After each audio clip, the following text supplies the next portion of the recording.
Hello, welcome to this video on Book 6, Unit 1, Vocabulary. In this video, we are going to introduce all of the words on your vocabulary sheet. We're going to talk about their definitions, so what the words mean. We are going to talk about the word form, and we are going to briefly try and put the words into think about how we use the words.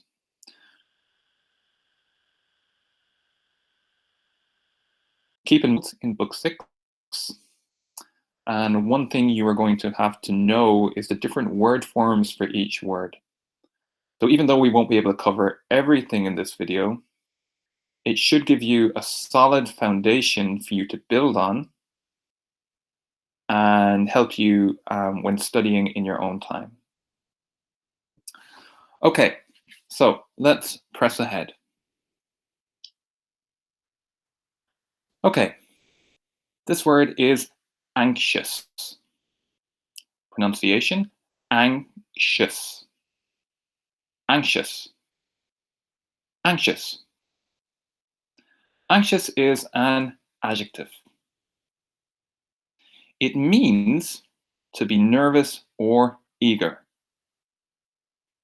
So you could say, I was anxious before my test. Why does that work? Well, because you were nervous or eager before your test.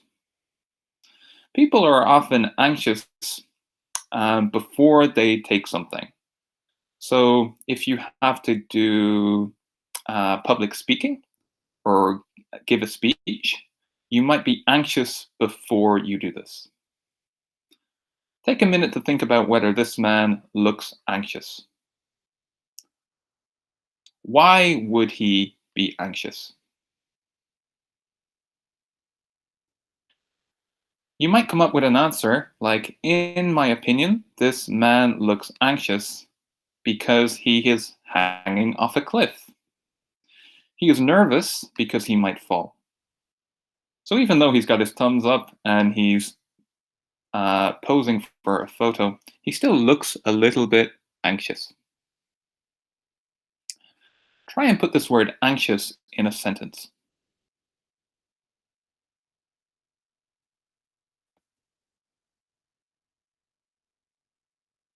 Okay, let's move to the next word. A benefit. So, benefit. Pronunciation, benefit. Benefit. Benefit. It's got the article a here, a benefit, and this tells us what type of word this is. This is a noun, and it means an advantage, helpful, or useful effect. So an advantage or a helpful or useful effect. So this man is a goalkeeper and he's got 4 arms. Okay? He's got 4 arms. And this would help him be a better goalkeeper because he's got more arms to stop the ball. So having 4 arms is a benefit for a goalkeeper. Being good at English is a benefit in the PYD. Okay? It gives you an advantage, so it is a benefit. Okay?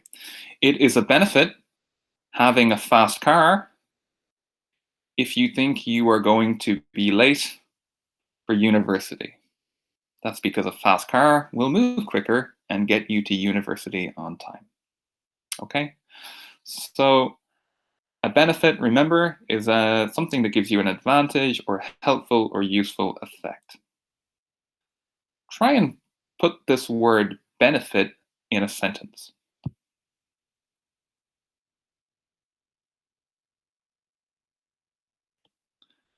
Good. Let's move to the next word. Compensate. Compensate. Let's slow that down. Compensate. Compensate. Compensate. Compensate is a verb. It means to make up for a weakness. It often is used with this preposition for. So you might say, I compensate for my weakness in some way.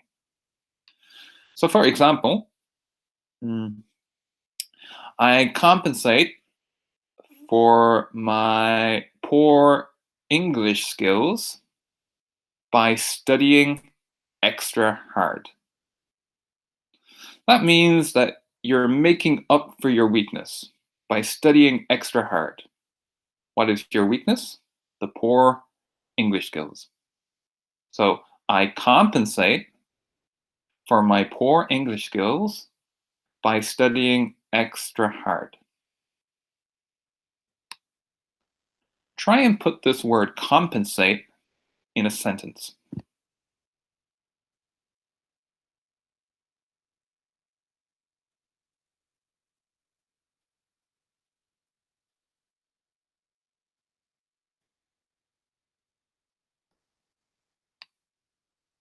Okay, let's move to the next word. Estimate. Estimate.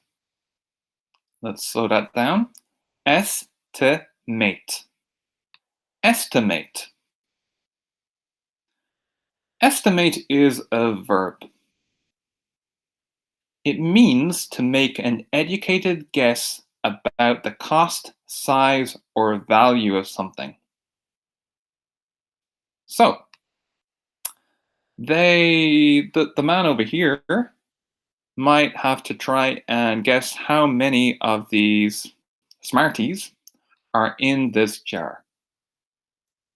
So, he will estimate the number of Smarties in the jar. That's because he's making an educated guess. How is he making an educated guess? Well, he's counting some of them. He can't see all of them, but he's counting some, so he'll be able to get in around the number. So, working with this jar, I could say, I estimate there will be 10 blue Smarties in the jar. That's me making a guess about how many blue Smarties are in the jar. Remember, estimate is a verb. Sometimes we have a noun with the same spelling, but its pronunciation is different. When we're using it in a verb, we have estimate. When we're using it as a noun, it's estimate. So remember, if you're using it as a verb in the sentence, make sure you have the ate sound on the end. Estimate. Try and put this verb, estimate, in a sentence.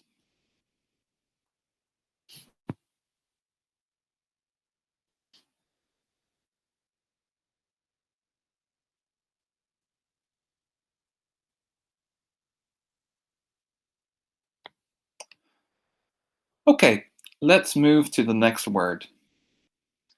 Flexible. Flexible.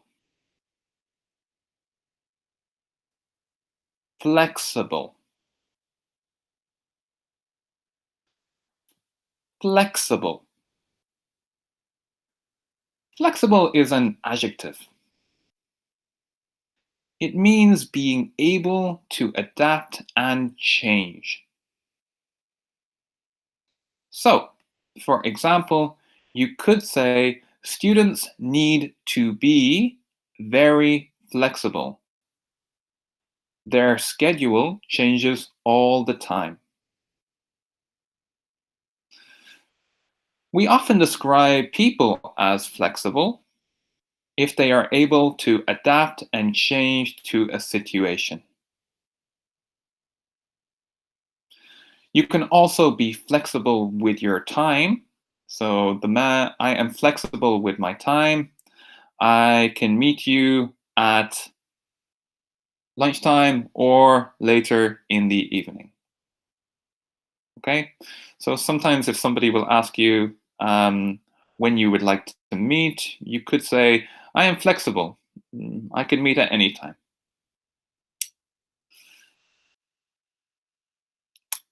Flexible is a good skill or good trait to have if you are an employee. Employers often like staff that are flexible because many times a business will have changes. And if you are flexible, it means you are able to adapt and to these changes. To these changes. Try and put the word flexible in a sentence.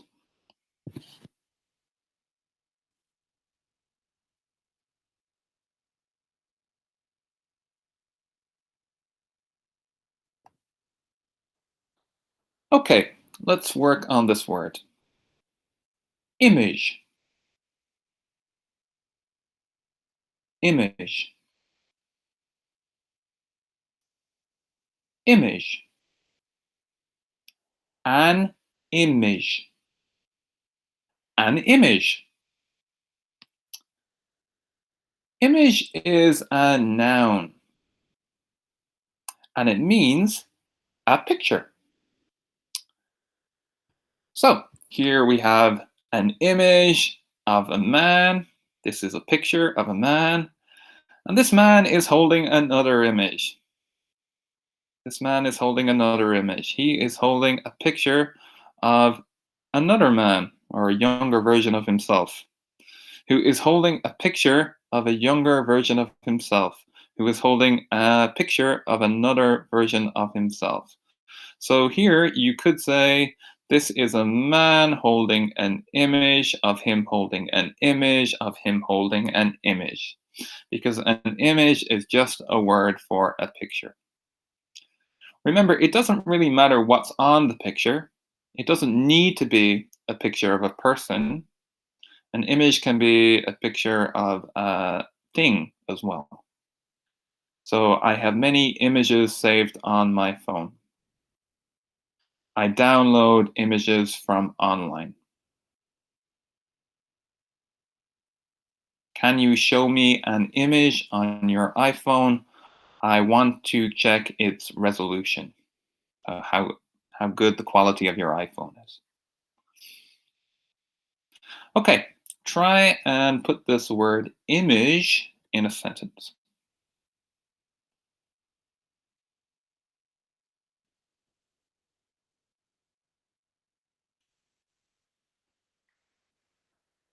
Okay, interaction. Pronunciation, interaction. Interaction. One more time. Interaction. Interaction is a noun. One of its meanings is communication or collaboration with someone. So, very simply, you can have an interaction with your friends by meeting them in a cafe. Or you can have an interaction with other people on a project, because that way you are collaborating with them. It's common to have certain words before interaction, like social interaction. So if you are a shy person, you could say social interaction makes me very nervous. If you were locked at home and didn't go out much, you could say, I have no interaction with my neighbors. So I have no interaction with my neighbors. That means that you have no communication with your neighbors. Try and put this word interaction in a sentence.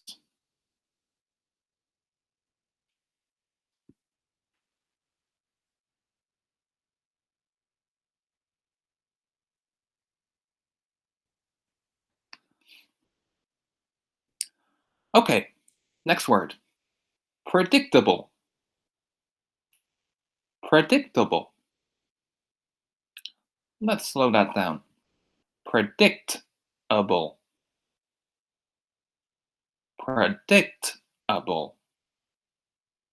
Predictable. Predictable is an adjective.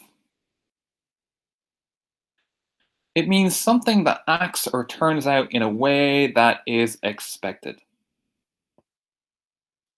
So, if you were watching a football match and Barcelona were playing a weaker team like Getafe, it's predictable that Barcelona will win. And that's because it is expected to turn out in the way you think it will. Another example, if you put this pie in a tin and bake it in the oven, it's predictable that it will be round. Why is it predictable that it will be round? Well, because it's a round tin. So we get a round pie, and that's expected. We expected that to happen. So remember, when something turns out in a way that is expected, we call that predictable. Okay? If you eat the same food every day at the same time, then we could say your actions are predictable. We kind of can guess and expect you to do certain things at certain hours. Try and put this word predictable in a sentence.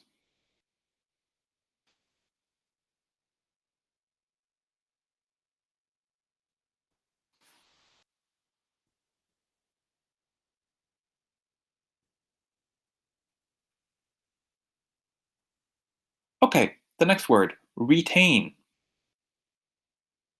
Retain. Retain. Retain. Retain is a verb. It means to keep in mind or remember. So, a very simple example of this is you need to retain a lot of information in the PYD. And that's because you have to remember a lot of the rules of the university and the rules of English, the vocabulary meanings, the vocabulary word forms, the grammar rules. So there's lots of things that you need to be able to keep in mind and remember. So you need to be able to retain a lot of information in the PYD.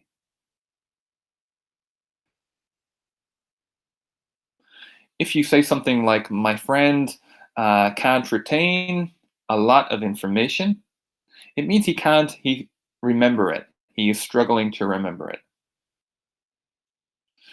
So most children, when they're growing up, need to retain the words of the prayers. They need to be able to keep them in mind and remember them. So remember, to retain is really just another way of saying to remember something. Okay, try and put the word retain in a sentence.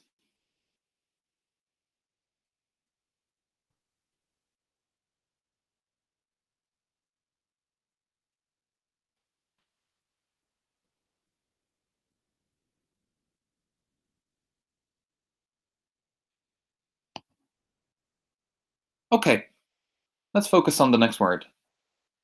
Savant. Savant. Savant. Savant. Savant is a noun, and a savant is a person with extraordinary mental skills in one specific area. So, if you were an expert in something like chess, for example, and you were very good at it from a young age, you could say he is a savant in chess. Okay, so this is somebody who is showing an extraordinary mental skill in the area of chess. So he is a chess savant. If you're really, really good at maths, for example, you can do calculation in your head, very hard algebraic calculations, very quickly in your head or in your mind, quicker than a calculator. We might call you a savant. Okay, so he is a mathematical savant, or he is a savant in the area of mathematics. So a savant is just somebody who has an extraordinary mental skill in one specific area.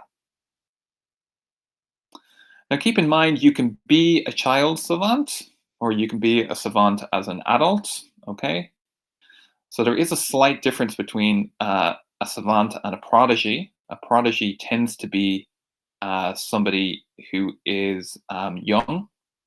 A savant can be young or old.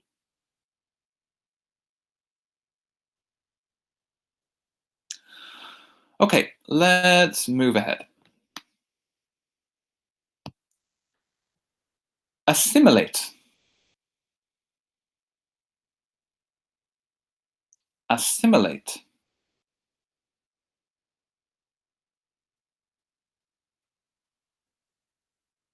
Assimilate.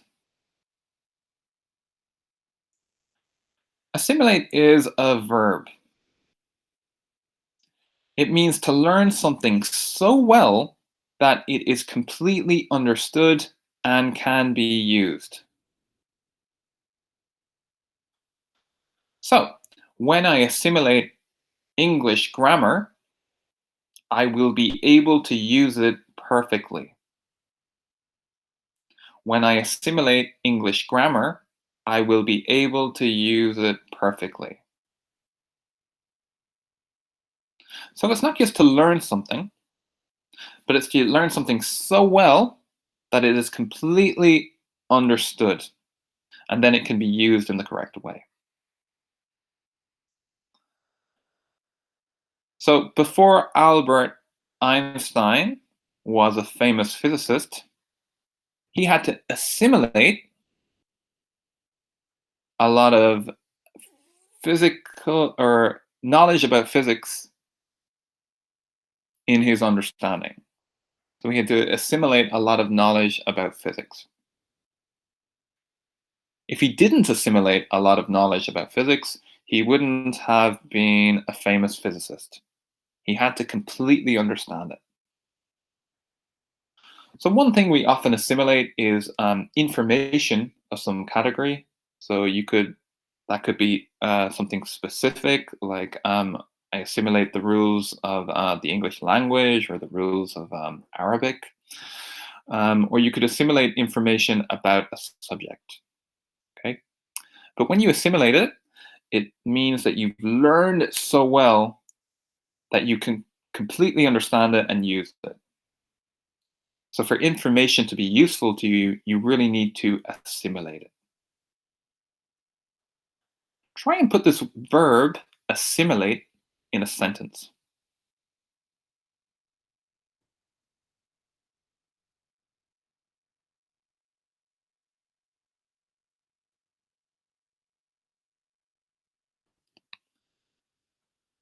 Okay, Let's move on to the next word.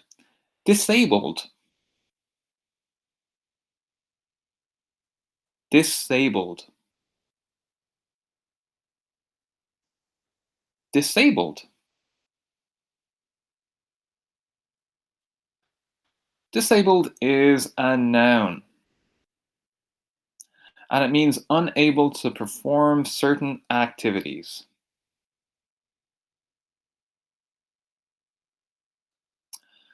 So, an example of an activity might be walking.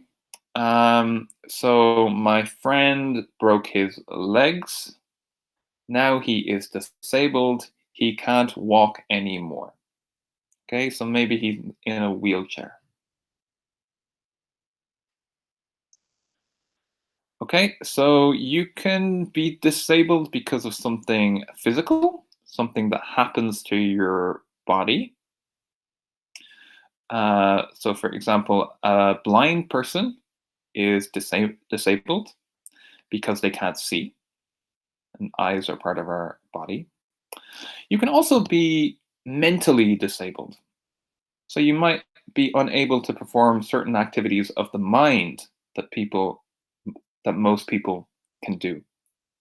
So you can be disabled if your mind doesn't work like an adult, and instead, if you've grown up and you still think like a child, we might say that you are intellectually disabled or you have an intellectual disability. But remember, disabled is unable to perform certain activities.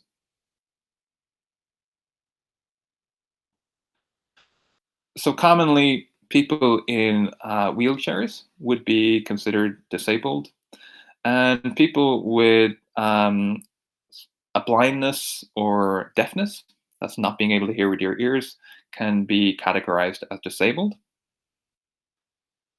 And again, can have people who struggle to use their mind correctly, and we might consider them disabled too.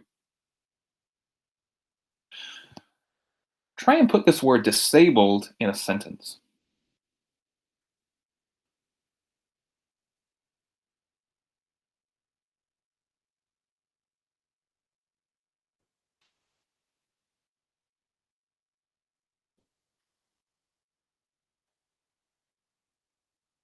Okay, next word, emerging. Emerging.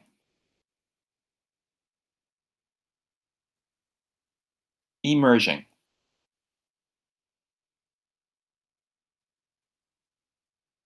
Emerging is an adjective. It means starting to appear. So, this turtle is emerging from this egg.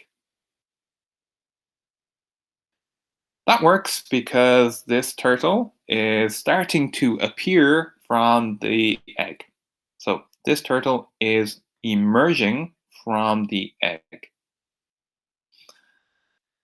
Like a lot of other words that we've covered so far, there can be different word forms of this. So, instead of having emerging, we could have the verb emerges, but then our sentence would be different. So we'd say the turtle emerges from the egg.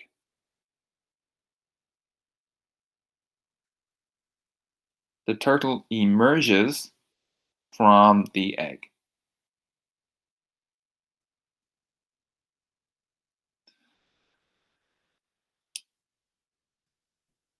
You could also use the adjective in a different way. You could say, this is an emerging turtle. So this turtle is starting to appear. Try and put the word emerging in a sentence.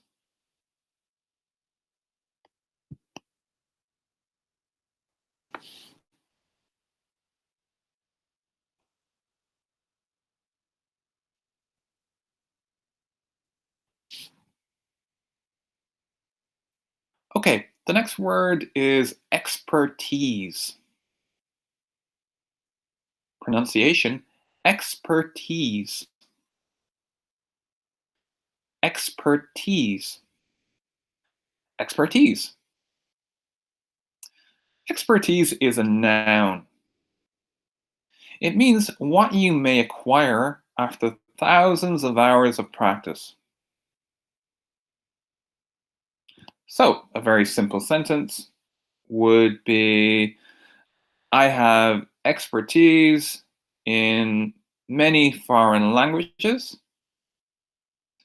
I speak Spanish, Japanese, and English.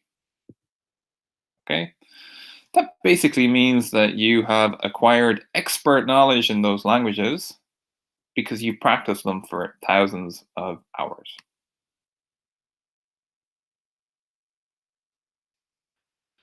So the people in this lobby, not really a lobby, more like a lecture hall, most of them look like they're students. But this man here, he looks like he has some expertise. This is because he's giving a presentation. So, and I think he's teaching this group of people, whatever is on the PowerPoint slide. So, of course, the people we expect to have expertise are experts. So, again, a very simple sentence would be most experts have expertise in some area.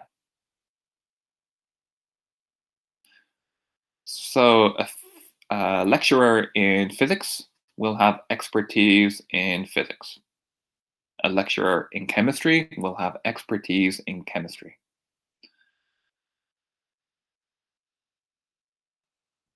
Try and put this word expertise in a sentence.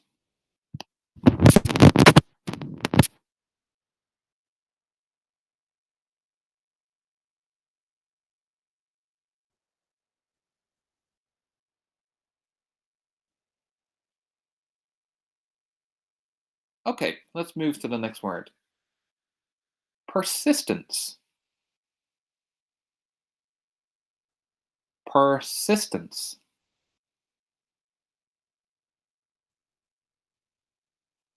Persistence. Persistence is a noun. It means to keep going and not give up. So if you look at this plant, it is showing persistence. Why is it showing persistence? Well, it's very hard to grow here. There's no water, and the sunlight is very strong. But still, this plant keeps going. It won't give up. It finds a way. So, somebody who might show persistence might be a marathon runner. Again, that's because they keep going and don't give up. So, halfway through the marathon, when their body starts to hurt, they don't say, "This is enough for me." They keep going. So, marathon runners show persistence. Try think of other people who show persistence. Do you think you show persistence? Yeah, many students show persistence. They keep going in university. Even though university is very challenging, they don't give up. Try and put this word persistence in a sentence.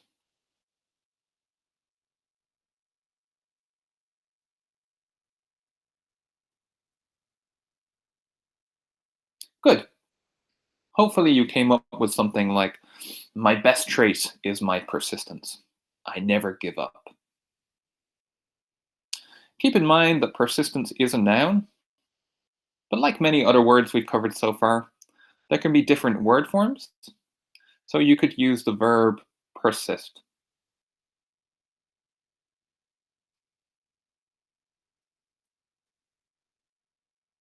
Let's move on to the next word. Transform. Transform.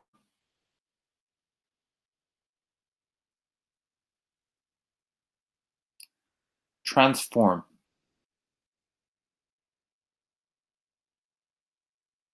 Transform is a verb. It means to change in appearance or character.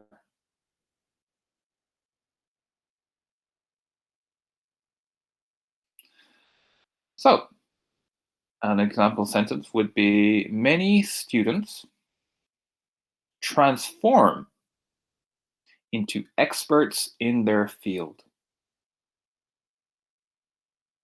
So, many students over time will change into experts in their field. That's because they start off not knowing a lot about it, and over time they change into experts because they get more and more information. Transform is often used with the preposition into, so you can transform into something. So you could say something like a caterpillar transforms into a butterfly.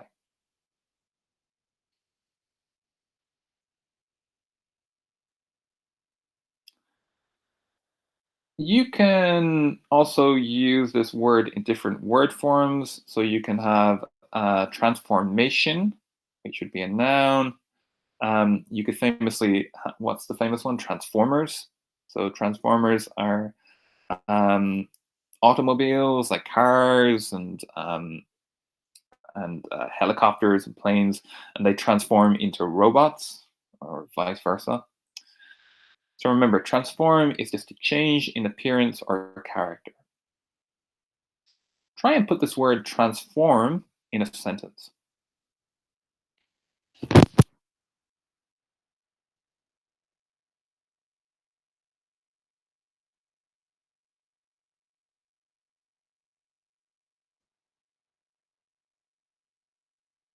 Okay, the next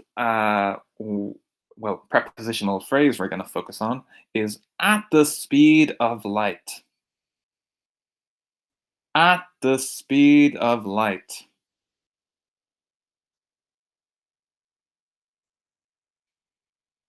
At the speed of light. And at the speed of light is what we call a prepositional phrase. And it's just a way of saying extremely quickly. So, as you should know, light is considered the fastest thing in the universe. So, when you're moving at the speed of light, it means you're moving extremely quickly. Extremely quickly. So, if you see, for example, a cheetah moving very fast, a cheetah is a very fast animal. You could say, it seems like it was moving at the speed of light. That's just a way of saying it seemed like it was moving extremely quickly. When things are going through your mind, you could say, I made the decision at the speed of light. That means you made a very quick decision or an extremely quick decision. You didn't think about it too much. So remember, there are clues to remember this. When we're saying at the speed of light, just remember that light moves very quickly. So at the speed of light moves means extremely quickly. Try and put this prepositional phrase in a sentence.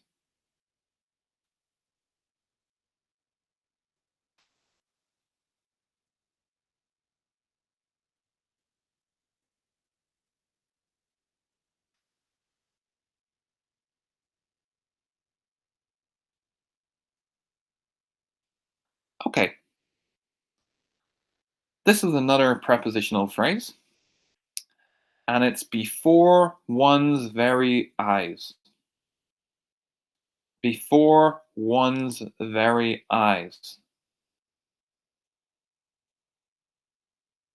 Okay? And this means directly in front of us or while we watch. So directly in front of us or while we watch.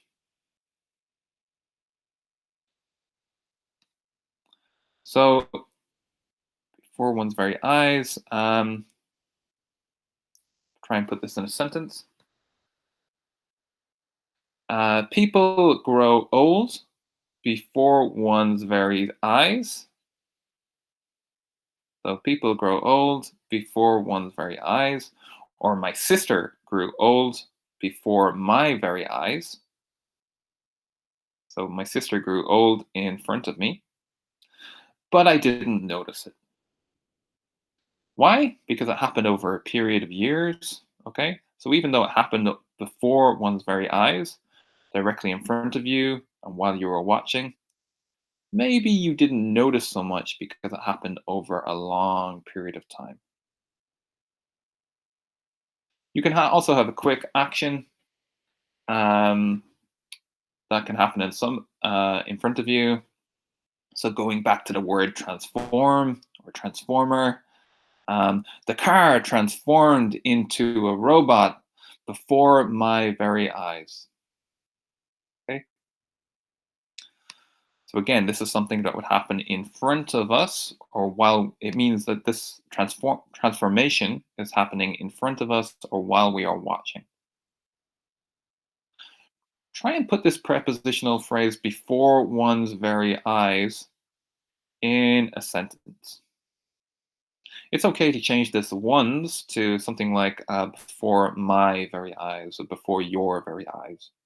You'll still understand the meaning. So pause the video and try and put that in a sentence.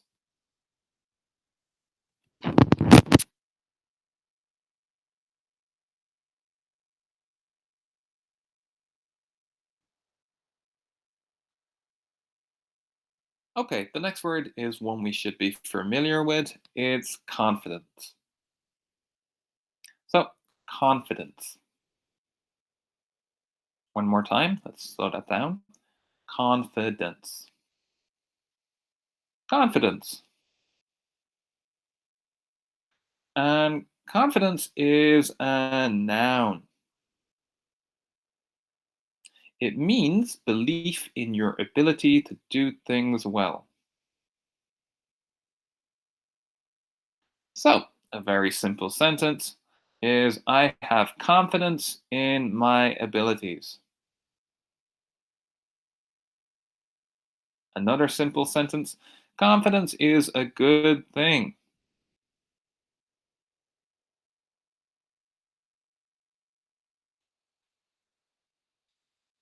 Of course, confidence has different word forms. It's not always a noun. We can change the word form to confident. So, this child looks very confident. He looks like he believes he can do things well.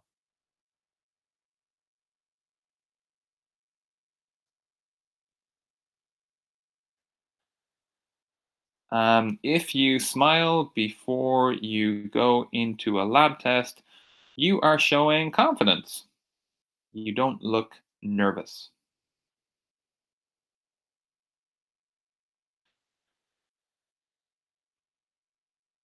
So, do you think confidence and anxiety might have the same meaning?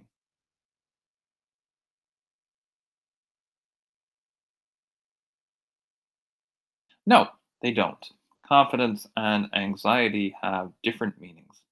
In fact, they're closer to being antonyms. Okay? If you are anxious, you are not showing confidence. Try and put this word confidence as a noun in the sentence.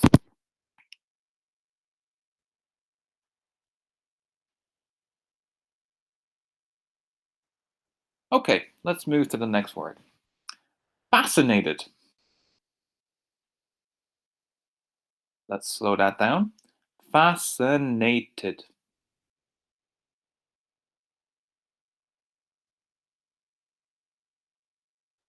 Fascinated. Fascinated is an adjective. It means to be very interested. So we could say this child is fascinated with mathematics. As you can see, this is all mathematics on the wall. So when I'm saying this child is fascinated with mathematics, I mean this child is very interested in mathematics. If you find yourself reading about a specific topic, if you are always reading physics books, or you're always reading psychology books, or you're always reading books about history, then you might be fascinated in that topic. Okay, so fascinated just means to be very interested in something. Fascinated is slightly different from fascinating. Fascinating. Remember, that's another adjective form of fascinate. So, if something is fascinating, that's the thing that interests us. So, it's important to remember that we are fascinated. We are fascinated by things that are fascinating. And of course, things that are fascinating are different for different people. So I might be fascinated in, um, or I might be fascinated by history, and you might be fascinated by geography, the different way land forms and rivers and mountains and seas, etc. Try and put this word fascinated in a sentence.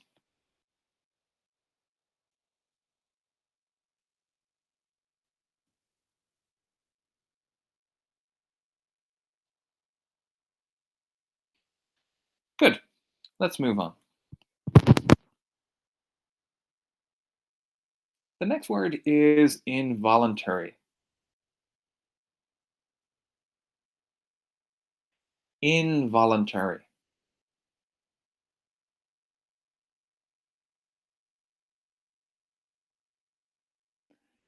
Involuntary. Involuntary is an adjective. It means automatic, or something you do without intending to. So, for example, if you hit this man in the knee, he will have an involuntary reaction. An involuntary reaction. Okay? Sometimes called a reflex, an involuntary reaction.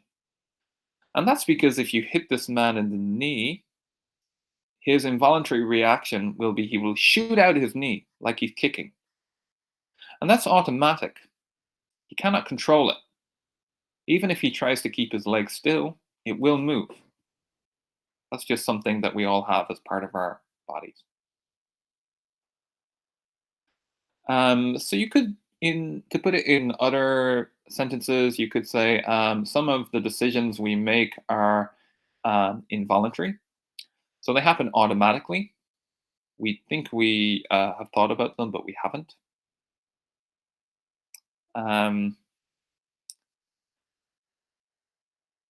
and remember, one way to remember involuntary is this last part of the word, volunteer. It's kind of close to involunteer. It's got the volunt in it. So remember, when you're volunteering to do something, you are kind of choosing to do it. You're making a choice to do it. But when something is involuntary, you're not choosing to do it. In fact, you're doing it. It's happening without you intending to do it. So it's something that's automatic.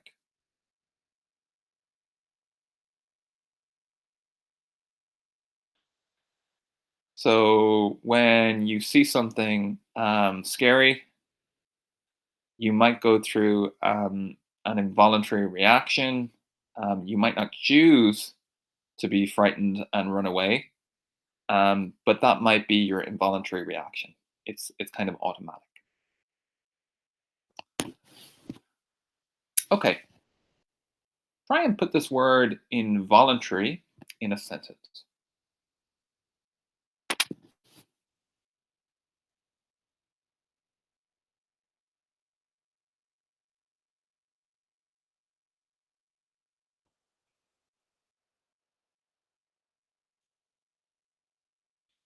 Okay, so this word is objective. Objective. Let's slow that down. Objective. Objective.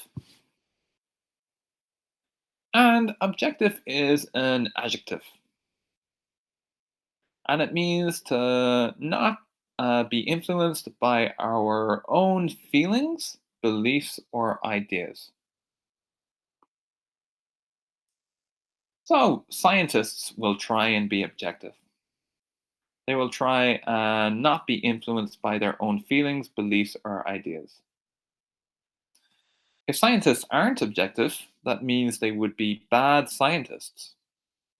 Because what if the evidence went against their um, feelings, beliefs, or ideas? Well, scientists always look at the evidence, and if they were influenced by their feelings, beliefs, or ideas, then maybe they would ignore the evidence. And that's why it's very important that a scientist should remain objective. So, the people over here, do they look objective? No, they don't. They appear to be looking at this image. He's going 4, he's going 3. They're both seeming to be shouting at each other. To be objective, you wouldn't just be influenced by what you think, okay, or what you feel. You try and look at the other person's point of view. You might try and look at this from different angles, and you try not to show a bias or influence of your own feelings, beliefs, or ideas.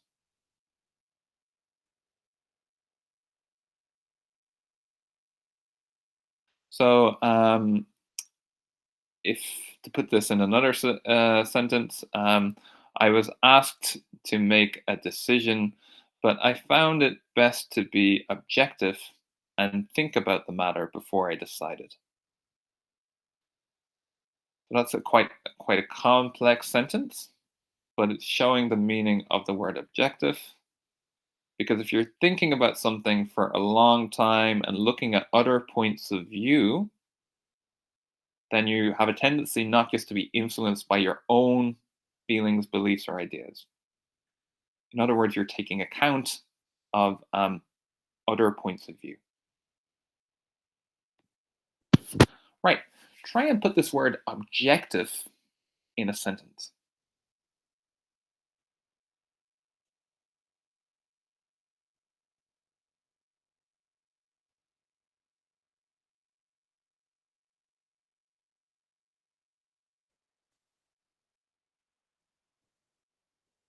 Okay, the next word is potential.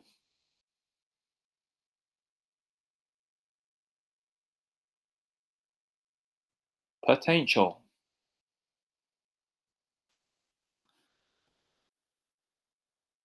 Potential. Sometimes this is pronounced potential, but it's more commonly pronounced potential.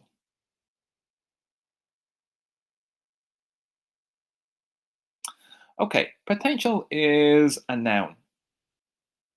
It means a natural ability that could develop to make you very good at something.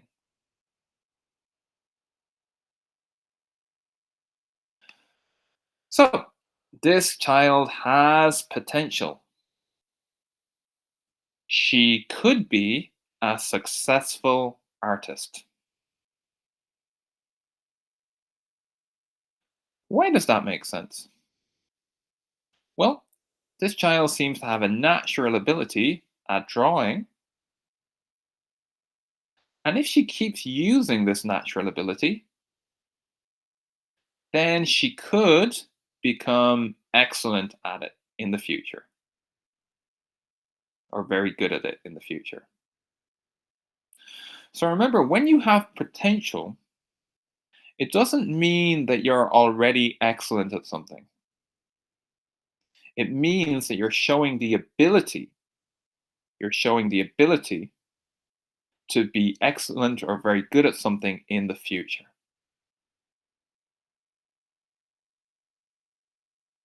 So you could say all students have the potential. All students have the potential to be successful in their later careers.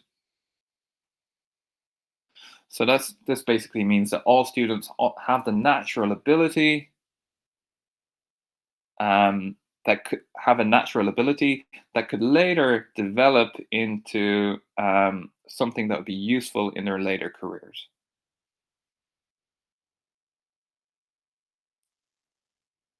So another example of this in a sentence is my younger brother has a lot of potential when he plays chess, or as he plays chess, or in the area of chess. If he keeps practicing, he might be a famous chess player. So potential and practice will usually lead to a lot of success. Okay, try and put this word potential in a sentence.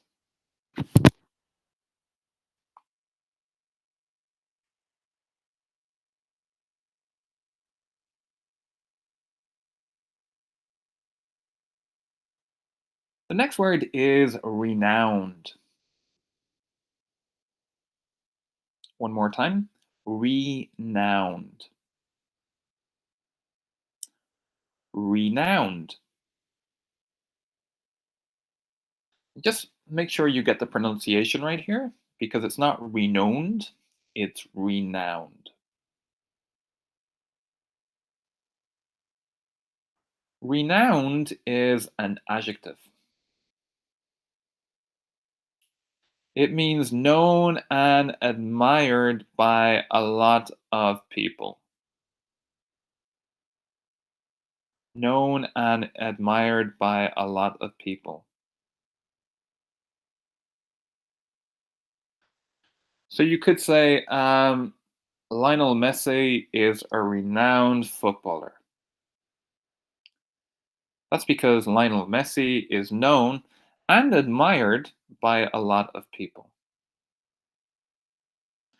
We often describe people as renowned when they are known and admired.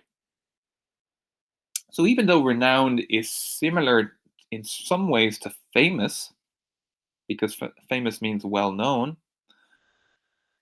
something is renowned when it's well known and admired.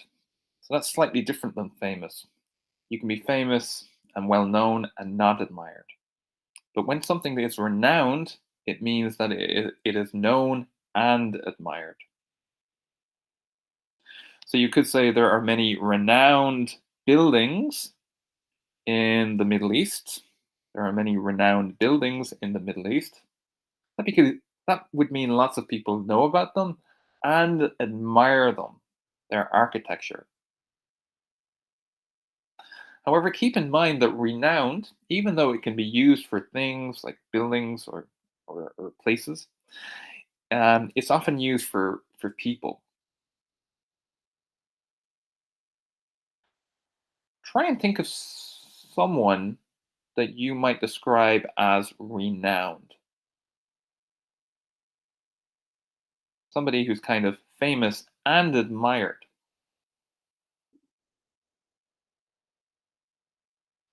Now that you've done that, try and use renowned in a sentence.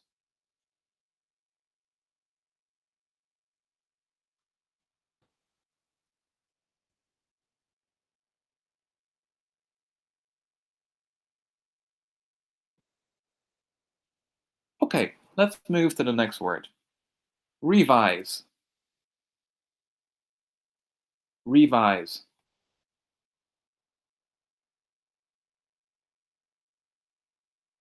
Revise.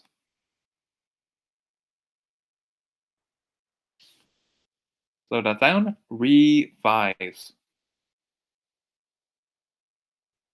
Revise is a verb. It means to review and correct or change something.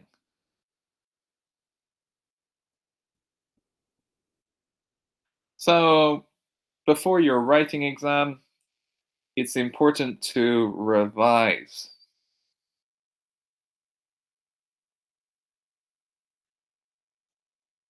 And the reason it's important to revise before your writing exam, it's important to review how to write paragraphs correctly and correct any changes we might make in our first draft.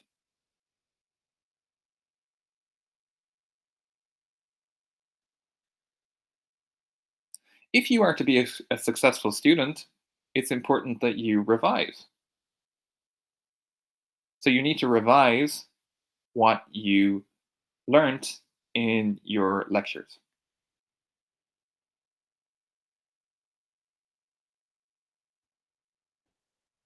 Try and put this word revise in a sentence.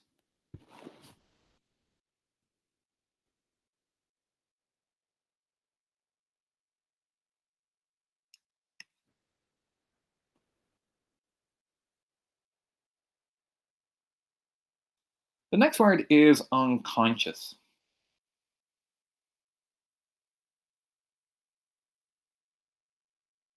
Unconscious. Unconscious. Unconscious is an adjective. It means different things, but one of the things it can mean is unaware or not realizing what you are doing. Keep in mind, this definition is different from being unconscious or being knocked unconscious when you are kind of put to sleep. This is a slightly different meaning of unconscious. This is unaware realizing what you're doing. So the way to understand this is to remember that some parts of our brain um, are considered unconscious. And that's because in some parts of our brain, we have the thinking part, the mind, which keeps track of what we're doing. It's like an internal voice. But some parts of our brain work unconsciously. And that part of the brain is also making decisions, but we're just not aware of it. So some of our actions can be unconscious. We don't actively decide to do them. We're not even aware of why we're doing them sometimes, but they are happening. So, an example of somebody using unconscious actions is a sleepwalker. So, a sleepwalker will be asleep and they'll stand up and they'll walk around the room. So, they are using unconscious actions. They are unaware or not realizing what they are doing. Many of our motivations are unconscious. So, I have unconscious motivations. And that means it's not the thinking part of you which is motivating you. It's some part of your brain that you are unaware of and not consciously controlling.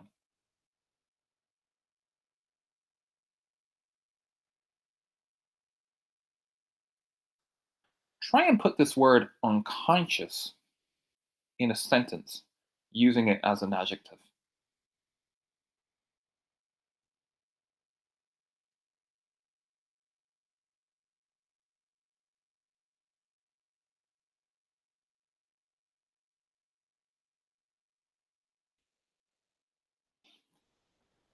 Okay, the next word is unfamiliar.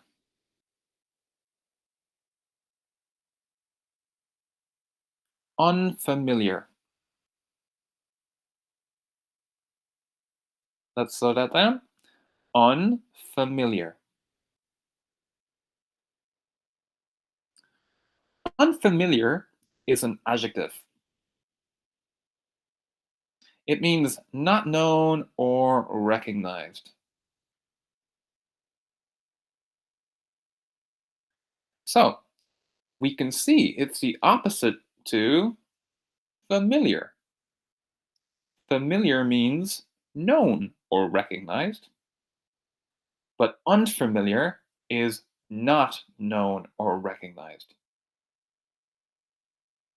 So you could say snow is unfamiliar to me. If you've never seen snow before and you don't know what it is, or you're not used to it, then you could say snow is unfamiliar to me. If you went to Japan and ate udon noodles and have never eaten them before, you could say this food is unfamiliar to me, or this food is unfamiliar. This means that you don't know or recognize the food. So it's quite common that when we go to other countries and other cultures, that we will come across things that are unfamiliar. Try and put this word unfamiliar in a sentence.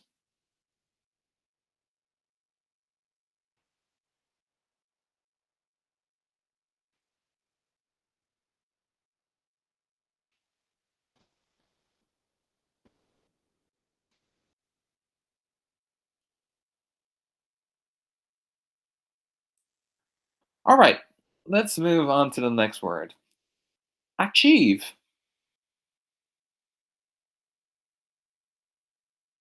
Achieve.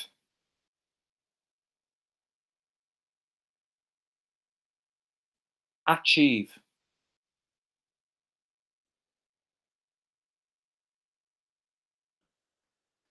Achieve means to successfully reach a goal by effort, skill, or courage.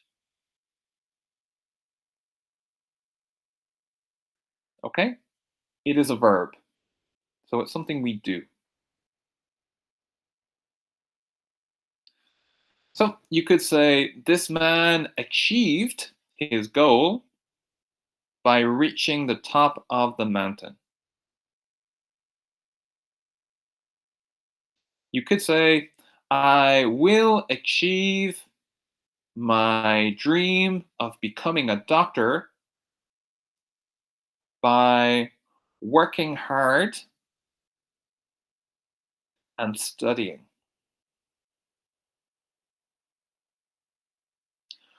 Remember, to achieve something means that you have to successfully reach a goal. If you don't successfully reach that goal by putting in effort, skill, or courage, then you haven't achieved it.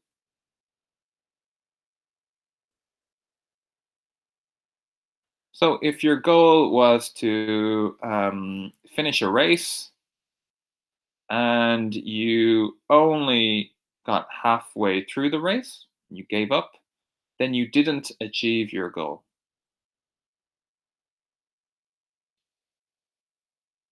Try and put this verb achieve in a sentence.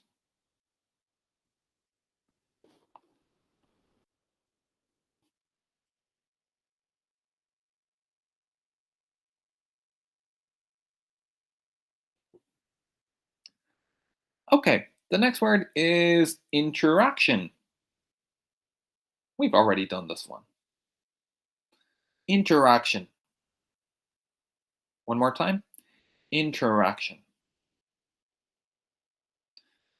An interaction, as you should remember, is a noun.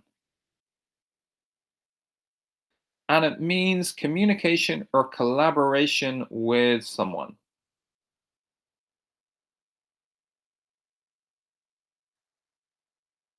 So we've already covered interaction we use some example sentences like the woman had no interaction with her neighbors. That means that she did not have the chance to communicate with them. You could also use interaction in another way. You could say there is a lot of online interaction in the PYD. This just means there's a lot of online communication or collaboration, usually between students, in the PYD.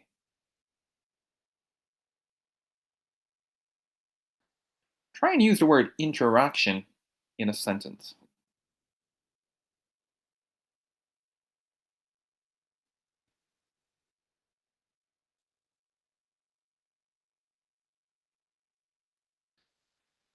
Good. Before moving on, can you think of the verb form of interaction? Excellent. It's interact. Okay, let's press ahead.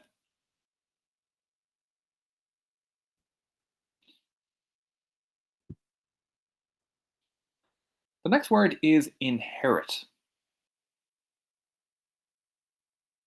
Inherit.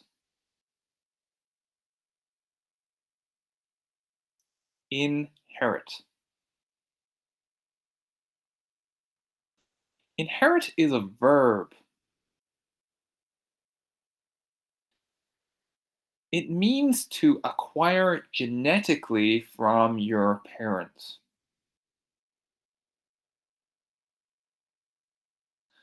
So, the things we might inherit from our parents might be our eye color. That's because our eye color is decided genetically. So, if your parents have brown eyes, you are likely to have brown eyes. We also inherit things like our hair color from our parents or and grandparents. So if nobody in your family, going back many generations, had red hair, then you would not inherit red hair.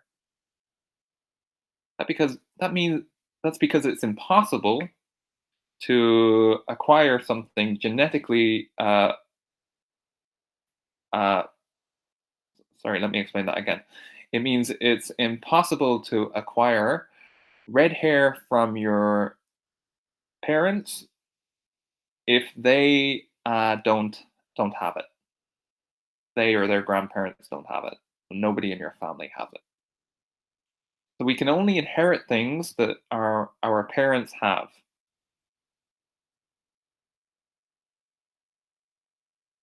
or parents or grandparents. You can sometimes skip generations.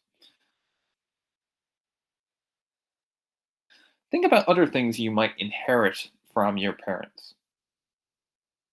Try and think of a list of 3 things.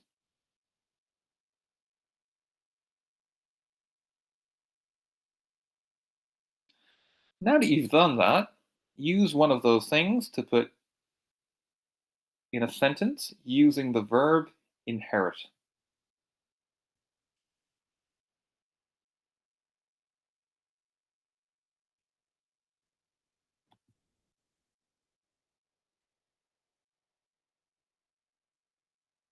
The next word is predisposed. Let's slow that down. Predisposed. Predisposed. Predisposed. And predisposed is an adjective. So it means naturally inclined to behave in a particular way. So again, here, when we mean naturally inclined, we're kind of talking again about genetics, naturally inclined. And again, it means to behave in a particular way. So this means we're predisposed to some behavior.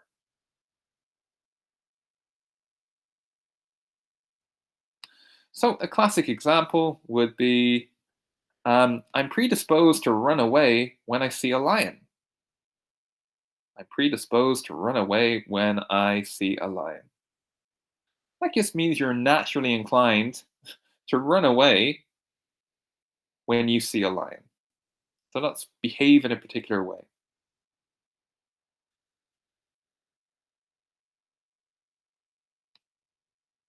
Try and put this word predisposed in a sentence.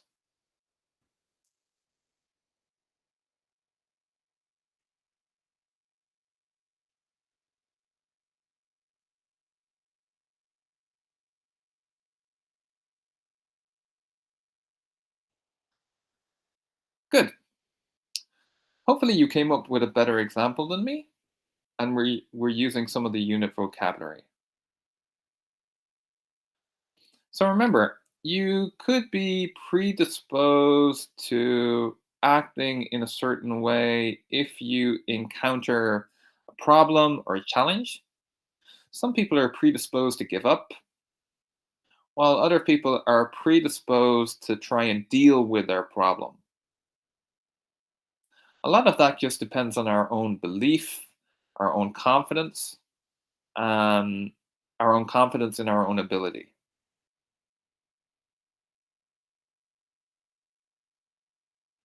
Okay, let's move on.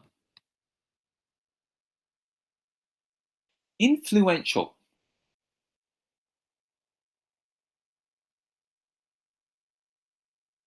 Influential.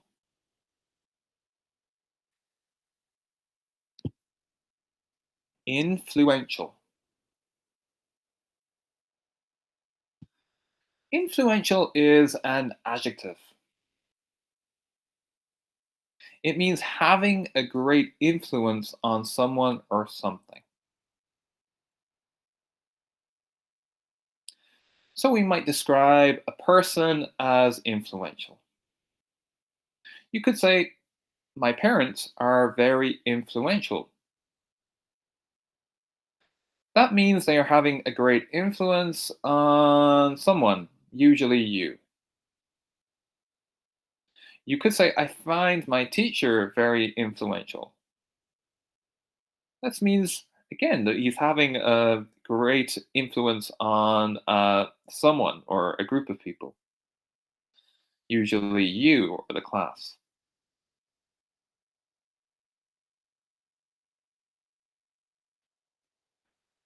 Try and put this word influential in a sentence.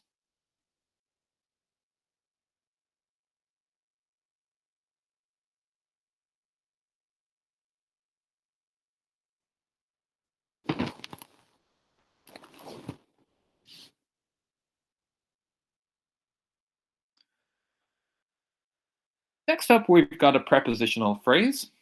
It's in actual fact. Let's slow that down. In actual fact.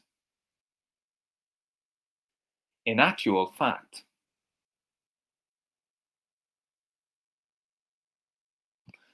This means in truth or in reality. So, an example sentence would be people think I am very young, but in actual fact, I am 70 years old. Okay? So, when you're using in actual fact in that sentence, would you're using it kind of to say in reality. So, people think I'm very young, but in reality, I'm 70 years old. So, in reality, here we mean that if somebody was to look at your birth cert or your passport age or your identity card, it would show the year you had been born in, and it would show that you have been around for 70 years. So people think I am American, but in actual fact, I'm from Ireland. Some people think because my accent sounds American that I am American, but no, in actual fact, I'm from Ireland. So remember, when we're using in actual fact, we mean in truth. or in reality.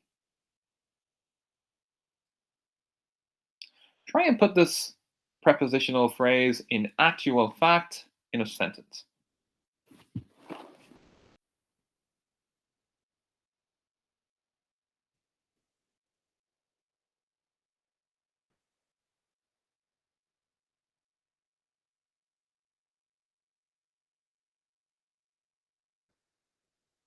Next up, take into account. Take into account. Take into account.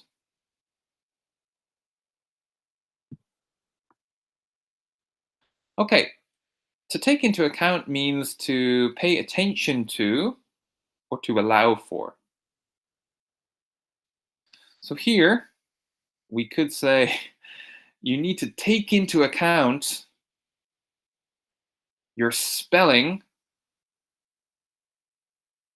when using English words. So, why is that important? Why do you need to pay attention to your spelling when using English word or take into account your spelling? Well, it's because they can mean two very different things. And here we've got the classic example, you are, broken down with this apostrophe, and your. Okay? So these have very different meanings. One is the meaning you are, and the other is uh, a pronoun. And here, if you don't pay attention or take into account your spelling, you might confuse the different meanings, the different ways these words are used. So, using some former vocabulary that we've learned in this unit, um, to be objective, you need to take into account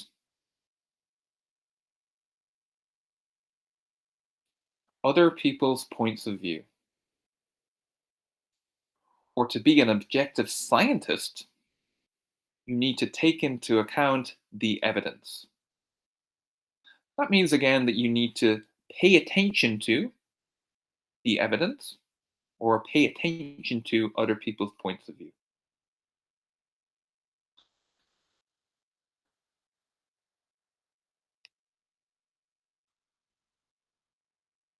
See if you can use take into account in a sentence.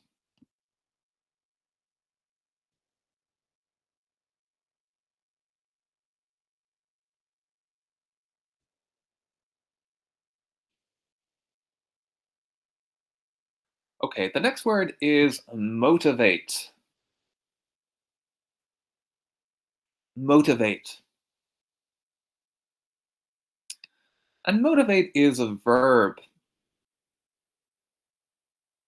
and it means to encourage. So, motivate. Again, that means to encourage, and it is a verb. So, this phrase over here, yes, you can. We often say this to somebody to motivate them, to encourage them. So, I can't pass the test. I haven't studied. You might say to somebody, yes, you can. And that's to encourage them to do it, to pass the test, or to try and motivate them. We can also motivate ourselves. So, um, one way you might motivate yourself is rewarding yourself for doing some effort. So, I motivate myself to study by rewarding myself with a chocolate after every successful hour, let's say, after every successful hour that you study. So remember, to motivate means to encourage.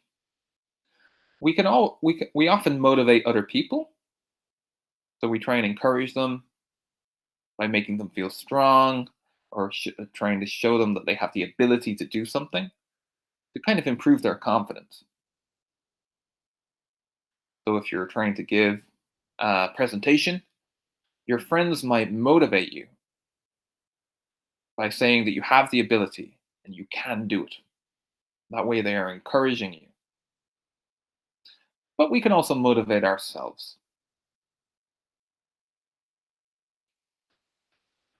Try and think of a way to use motivate in a sentence.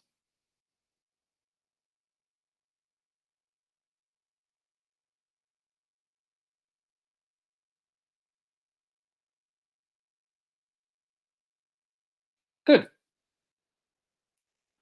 Hopefully, you came up with something like my father motivated me to do better in college by offering to buy me a new car if I successfully graduate. Something like that. Remember, motivate, like most of the words on this week's unit, it can have different word forms. So, motivate as a verb could be motivation, or sorry, as a noun could be motivation. So, I have the motivation to succeed. You can also use it as an adjective. For example, motivating. So I found him to be a very motivating speaker. That means it was a speaker that encouraged you with a bit of get up and go.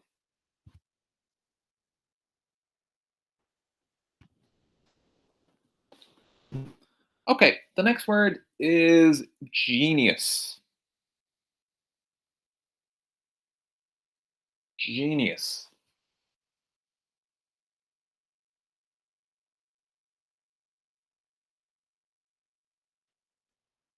One more time. Genius.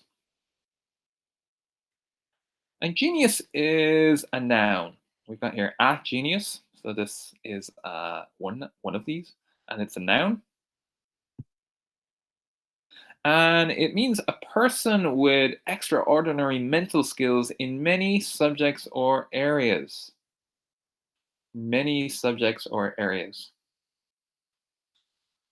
So we should remember this is slightly different from a savant. Remember, a savant is somebody with extraordinary mental skills in one area. But a genius is usually a person with extraordinary mental skills in many subjects or areas. So, a famous genius is Albert Einstein. Albert Einstein was a genius. He was a genius in the area of science, okay? But he also knew a lot about, he was very skilled in lots of other areas. He was very good in the piano, for example. I think it was he played. It was either the piano or the violin. Um, he was quite brilliant in the way he spoke and used the English language. So he's very quotable. He comes up with some very clever English phrases. So because he's showing skills in many subjects or areas, we can call him a genius.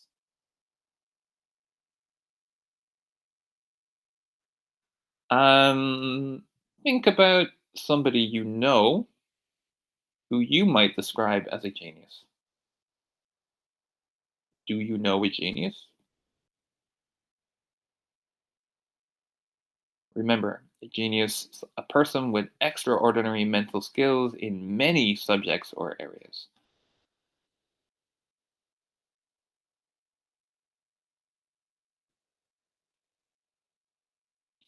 Okay, now that you've done that, try and use the word genius in a sentence.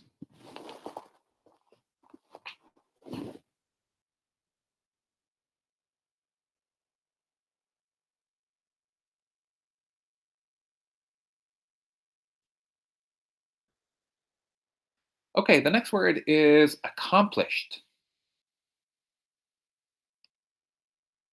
Accomplished. Accomplished. An accomplished is an adjective. It means highly trained or skilled in a particular activity.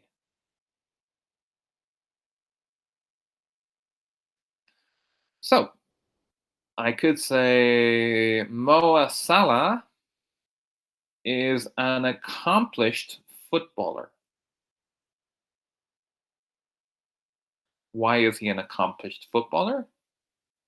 Because he's highly trained and skilled in football. That's his particular activity. You could have somebody in your family who is an accomplished doctor. That means they are highly trained and skilled in medicine. Remember, if you're accomplished, you're usually kind of similar to an expert in that field. Um, so you wouldn't necessarily be described as accomplished if you're still learning your craft, let's say. So to be accomplished, you kind of have to be successful in that particular activity or area, or trained or skilled in that area. So if you're still kind of learning about it, we wouldn't describe you as accomplished.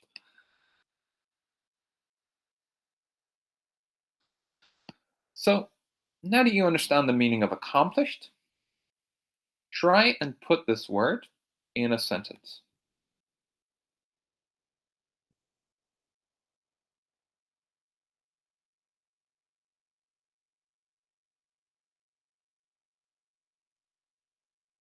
Good. Okay. Hopefully, you came up with something like Stephen Hawking is an accomplished scientist, or Steve Jobs was an accomplished businessman.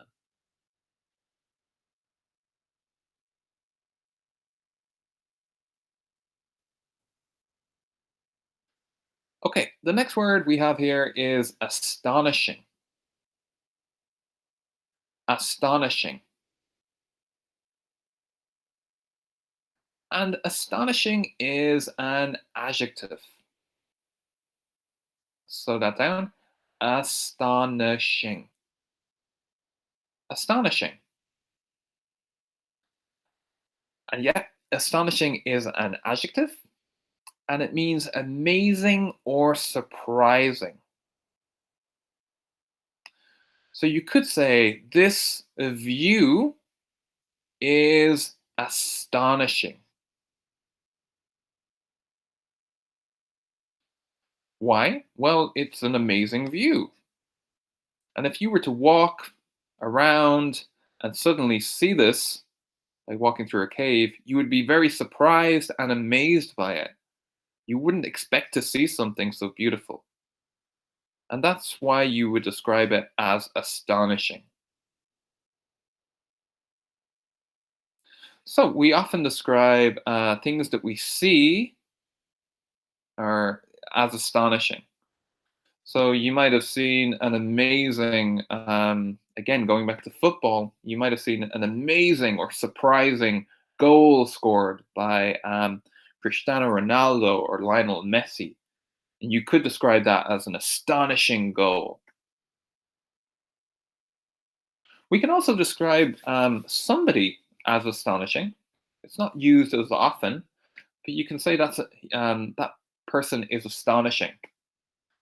And that means that they are amazing they are amazing to you. And you are surprised by how amazing they are. So if you really want to compliment somebody, a really strong compliment, you could say they are an astonishing person.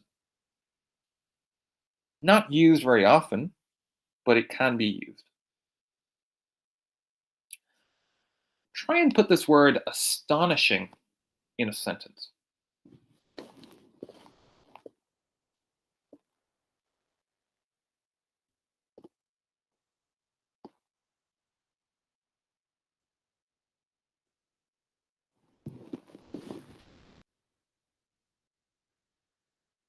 Okay, so the next phrase, again, this is a prepositional phrase, and it's be in favor of. be in favor of. And this means to be for or supportive of something. So be in favor of. And here we have an example of this phrase being used by Martin Luther King. And it is not possible to be in favor of justice for some people and not be in favor of justice for all people. So, in other words, it's not possible to be supportive of justice for some people and not be supportive of justice for all people. So remember, be in favor of is a simile of supportive of. You can also change this be verb depending on the subject. So, what are you in favor of? What are you in favor of? I am in favor of something. I am in favor of something. So, I am in favor of finishing class early, teacher. It would give me more time to study independently. Good luck with that one. It will never work. Try and use be in favor of in a sentence or in favor of in a sentence.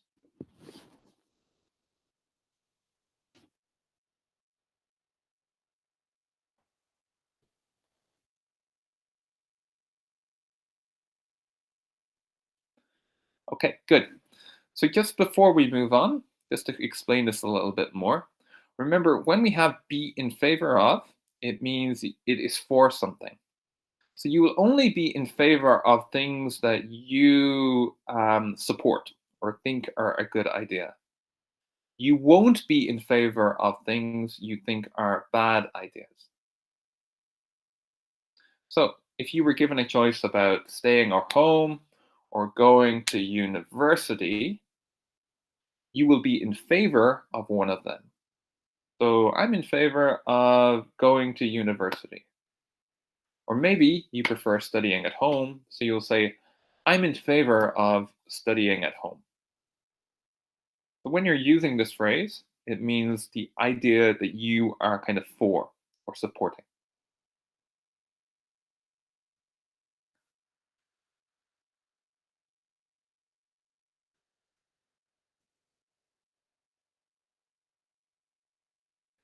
The next, well, couple of words are common sense. Common sense. Common sense. And as you notice, this is an adjective mixed with a noun. It's a compound noun. It works together. So we treat the whole thing as a noun. Common sense. So common sense is just sound judgment. By sound here, we mean good. Good judgment. And what most people would say. So when you say, I don't text and drive, you're using common sense. This is good judgment because if you text and drive, you are likely to crash.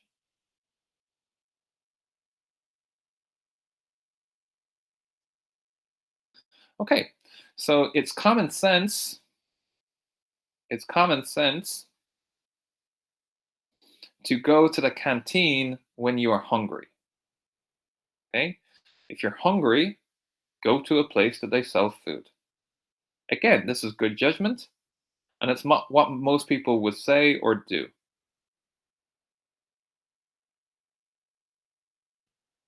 A lot of rules are considered common sense. So things that you're asked to do, often by the university, are common sense. So a lot of teachers feel that doing your homework is common sense. It's good judgment. And believe it or not, it's what most students do. And it's common sense because you get better. You get better at what you're trying to learn. So, using your understanding of common sense, try and put it in a sentence.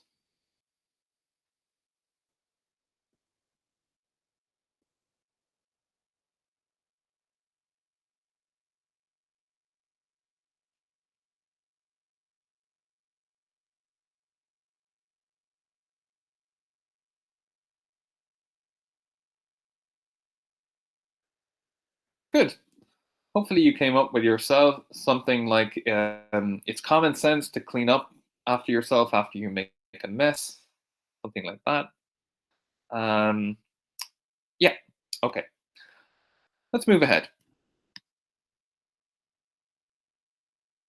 Complex. Complex. Complex. Complex. Complex is an adjective. It means not easy to understand. Not easy to understand. So, this is a mathematical equation, okay? So you could say this equation is very complex. Why would you say that? Well, do you understand it? I don't understand it. In fact, it's not easy to understand. And if something's not easy to understand, we can describe it as complex. So, a lot of social problems are very complex.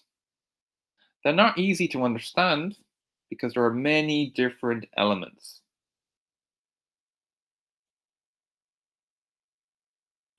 A lot of scientific studies are complex. There are many different things that are happening, and it's not easy always to understand the evidence. Some people find English complex.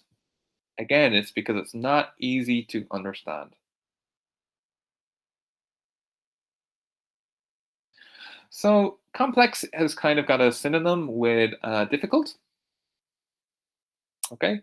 Um, but complex is often used before some problem of some kind. So, it was a complex problem, or the problem is very complex. Sometimes the problem might be something in society or something even in university, like your subject. Um, but complex often goes with a problem. Problem is too complex. I don't understand what I have to do.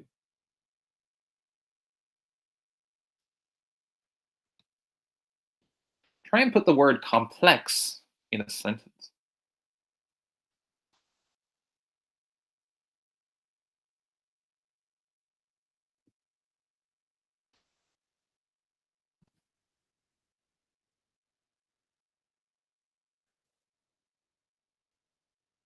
Okay, the next word is exceptional.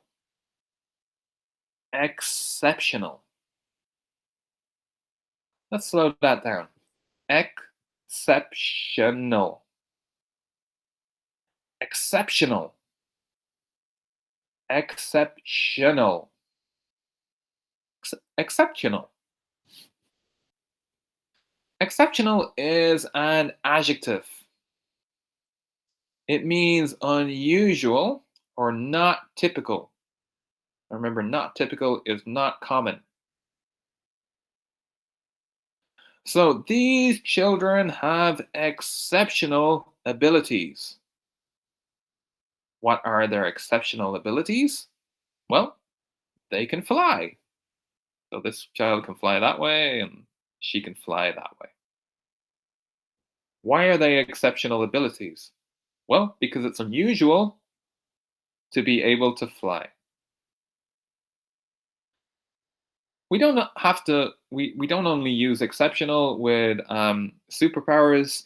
We can also use exceptional in traits in things that we kind of do every day, but um, are still not usual to see. So, for example, we might play chess every day, but somebody might have an exceptional ability at chess. And this means that this person is far better, far better than everybody else. In fact, good that you don't ever see somebody that good. It's unusual to see somebody that good.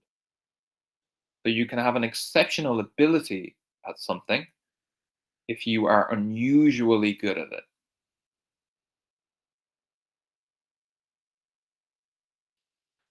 So again, I like to fall back on football. So Lionel Messi is an exceptional footballer.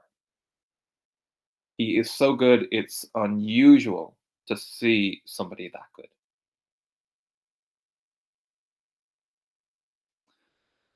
Okay, try and use the word exceptional in a sentence.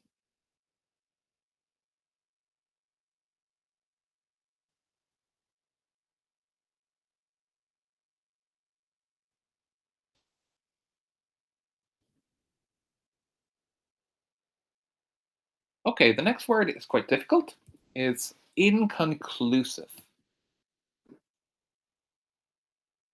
Inconclusive.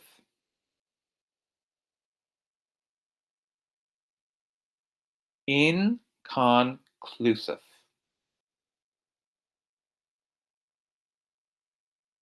Say that a little bit quicker. Inconclusive. Inconclusive is an adjective. It means not leading to a firm conclusion or result. So if you're a scientist and you put together some evidence, and the evidence doesn't lead you to a firm conclusion or result, you could say the evidence is inconclusive. It could mean one thing, or it could mean something else.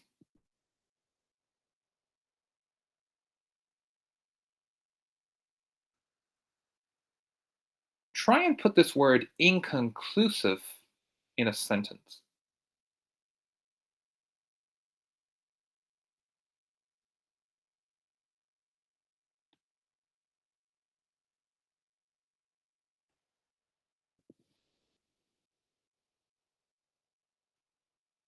Right, the next word is innate.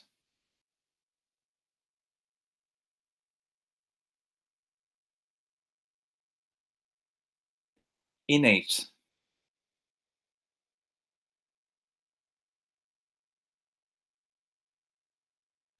One more time. Innate. Innate is an adjective. It means natural or inborn, and something you have had naturally since birth.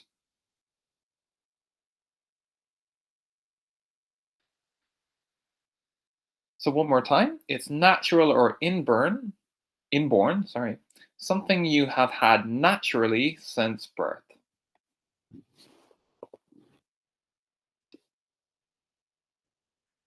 So you might have innate interest in something if you have had that interest naturally since birth. So in other words, you were always interested in it since you were a baby. You might have an innate ability. So some savants have an innate ability in one certain area. So you might have an innate ability in mathematics. Okay. And if you've had that natural ability since birth, it's innate. And innate is usually something that's innate is usually a behavior that becomes more obvious as we grow older. But The important thing about innate is if you have an innate ability in something, it's not really learned. The natural ability is always there, and it kind of gets better over time. You can kind of practice it, but you don't need to learn it. Learn it. The skill is already in you at birth. So again, you can have innate skills, or you can have innate abilities, and this they'll show up in the behaviors that you do. Um, don't mix up innate with other things like having blue eyes. That isn't really, we rarely would describe that as innate. It would be described as inherited. Slightly different. Innate usually goes with abilities or skills that you've had naturally since you were born. Again, they're not really learned.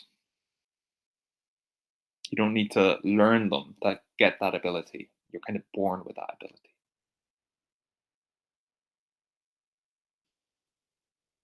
Try and use innate in a sentence.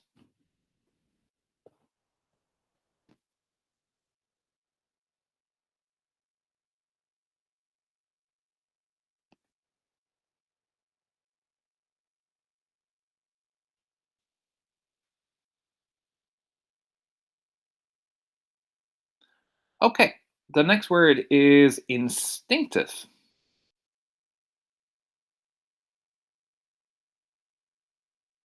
Instinctive.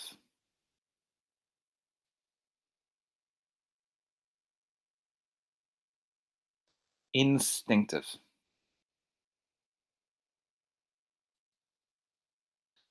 And instinctive is an adjective.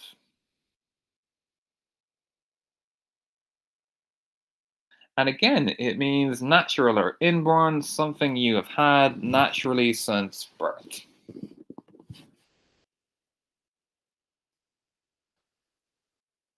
So this cheetah over here is showing instinctive behavior. Instinctive behavior. Do you know what its instinctive behavior is? Good. It's chasing this, looks like a baby antelope. So this cheetah is chasing this baby antelope. And that's instinctive. It's a behavior that it was born with. So even if you took this away from this cheetah away from its mother as a baby and raised it on its own with no cheetahs and put antelopes in the field, it would still do this. It would still chase the antelope. And that's because this is a natural inborn ability. It's not something that you teach the baby cheetah to do, it's something that it naturally does itself. It's part of its instinct.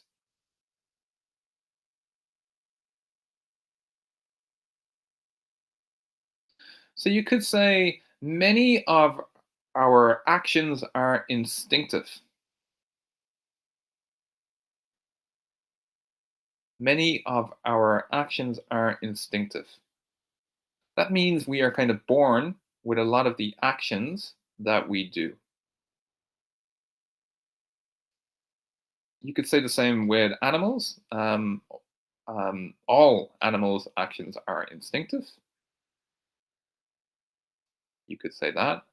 Or all animals in the wild, all their actions are instinctive.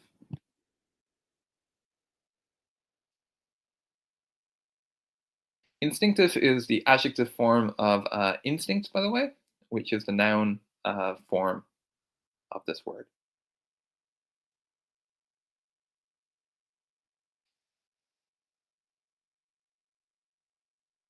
So, one instinctive thing that we have, as all living beings have it, is the desire and the motivation to get food.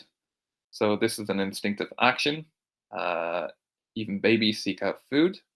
They use it different in a different way. They try and cry to get food, but all living things try and seek out food. This behavior is instinctive. It's something we are all born with. We don't have to learn it. Nobody says, hey, it would be a good idea to get some food, and then we learn how to do that. No, it's an instinct that we all have. So it's something that is instinctive.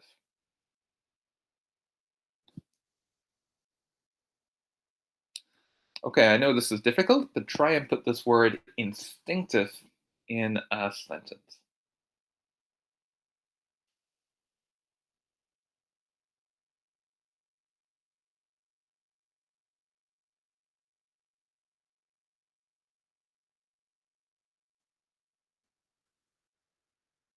Okay, the next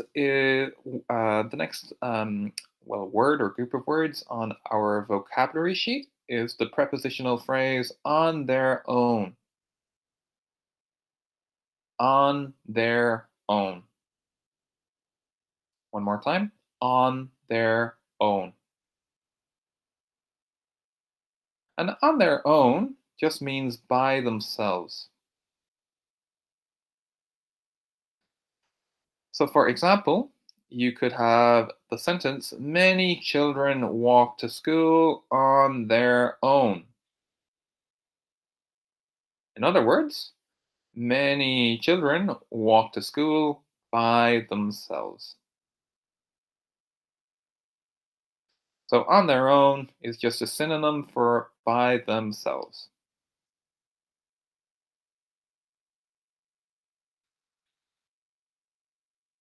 Many students like to study on their own. This means that many students like to study by themselves or with themselves instead of with other people. Okay, try and use on their own in a sentence.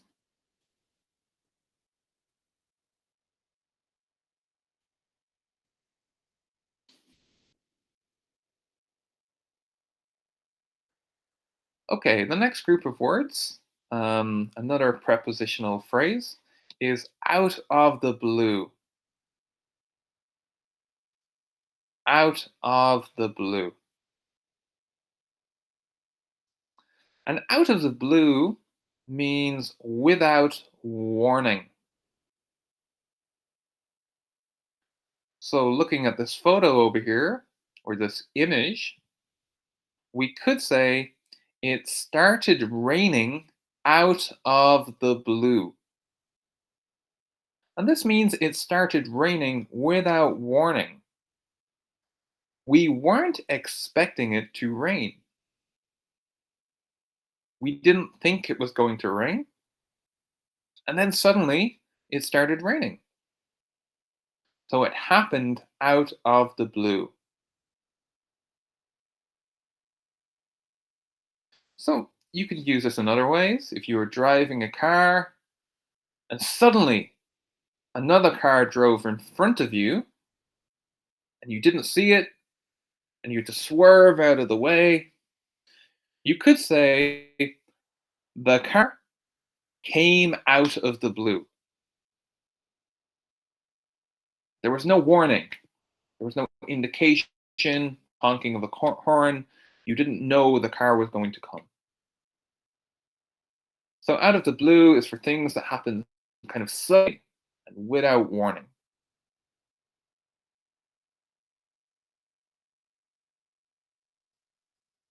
I was stealing cookies from the cookie jar, and my mother appeared out of the blue and then punished me.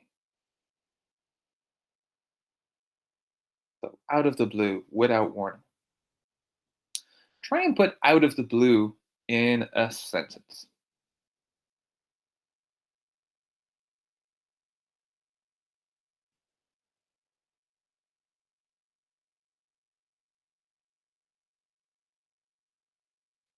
Okay, good.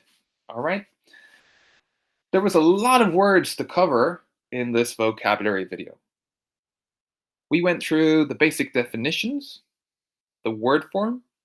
We discussed a bit of the meaning about the words, and we used some example sentences. And hopefully you got to create your own sentences too.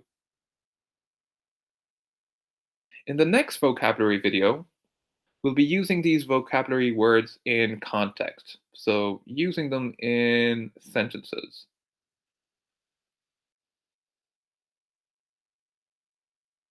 Okay, thank you for listening. Have a good day. Goodbye.